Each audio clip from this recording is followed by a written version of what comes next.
ಎಲ್ಲರಿಗೂ ಸ್ವತಂತ್ರ ದಿನಾಚರಣೆ ಹಾರ್ದಿಕ ಶುಭಾಶಯಗಳು. ಇವತ್ತಿನ ವಿಷಯ ಏನು ಅಂತ ಹೇಳಿದ್ರೆ, ಪೇರೆಂಟಿಂಗ್ ಹೇಗೆ ಮಾಡಬೇಕು, ಯಾವ ಥರ ಮಾಡಿದ್ರೆ ನಮ್ಮ ಮಕ್ಕಳಿಗೆ ಒಳ್ಳೆಯದು, ಇದನ್ನು ತಿಳ್ಕೊತಾ ಬರೋಣ. ಪೇರೆಂಟಿಂಗಲ್ಲಿ ಎರಡು ವಿಧಗಳಿದೆ. ಮೊದಲನೇದು ಡಿಮ್ಯಾಂಡಿಂಗ್ ಪ್ಯಾರೆಂಟಿಂಗ್. ಡಿಮ್ಯಾಂಡಿಂಗ್ ಪ್ಯಾರೆಂಟಿಂಗ್ ಅಂದರೆ ಈಗಿನ 2000 ಸೆಂಚುರಿನಲ್ಲಿ ಡಿಮ್ಯಾಂಡಿಂಗ್ ಪ್ಯಾರೆಂಟಿಂಗ್ ಲಾಟ್ ಆಫ್ ನಡೀತಾ ಇದೆ.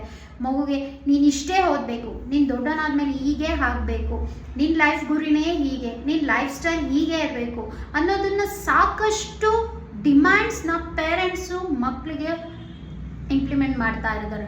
ಮಗುಗೆ ಏನಾಗ್ತಿದೆ ಇಲ್ಲಿ, ಮಸಲ್ ಸ್ಟ್ರೆಂತ್, ಅವ್ರ ಕೆಲಸ ಅವ್ರು ಮಾಡ್ಕೊಳೋದನ್ನು ಮರಿತಾ ಬರ್ತಾ ಇದ್ದಾರೆ.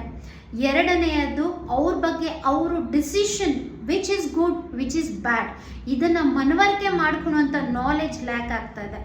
ಮೂರನೇದು, ಸೊಸೈಟಿನಲ್ಲಿ ನಾವು ಹೇಗೆ ಯಾರನ್ನ ಯಾವ ಥರ ಫೇಸ್ ಮಾಡಬೇಕು ಅನ್ನೋದನ್ನು ಕಳ್ಕೊತಾ ಬರ್ತಾ ಇದ್ದಾರೆ. ಇನ್ನು ಎರಡನೇದಾಗಿ ರೆಸ್ಪಾನ್ಸಿವ್ನೆಸ್ ಪ್ಯಾರೆಂಟಿಂಗ್.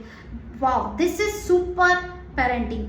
ಈ ಕ್ಯಾಟಗರಿ ಪ್ಯಾರೆಂಟಿಂಗಲ್ಲಿ ಮಕ್ಕಳಿಗೆ ಅವ್ರದ್ದೇ ಆದಂತಹ ಜವಾಬ್ದಾರಿಗಳನ್ನ ತಿಳಿಸ್ತಾ ಬರ್ತಿರ್ತಾರೆ. ಅವ್ರು ಹೇಗೆ ಅವ್ರ ಲೈಫ್ ಸ್ಟೈಲ್ನ ಲೀಡ್ ಮಾಡಬೇಕು ಅಂತ ಹೇಳ್ಕೊಡ್ತಿರ್ತಾರೆ.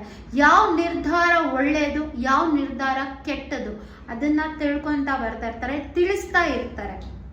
ಎಂಡ್ ಆಫ್ ದ ಡೇ ಒಂದು ಲೆವೆಲ್ಗೆ ಅಂತ ಮಗು ರೀಚ್ ಆದಾಗ ಈ ಟೈಪ್ ಆಫ್ ಪ್ಯಾರೆಂಟಿಂಗ್ ಏನು ಕಲಿಸಿರ್ತಾರೆ ಅದು ತುಂಬ ಉಪಯೋಗ ಆಗಿ ಮಗು ಒಂದು ಒಳ್ಳೆ ದಾರಿನಲ್ಲಿ ಅವ್ರ ಗುರಿ ಮುಟ್ಟೋದಕ್ಕೆ ತುಂಬ ಅನುಕೂಲ ಆಗುತ್ತೆ. ಸೊ ನೀವು ನಿರ್ಧಾರ ಮಾಡಿ ನೀವು ಯಾವ ಥರ ಪ್ಯಾರೆಂಟಿಂಗ್ ಆಗಬೇಕು ಅಂತ.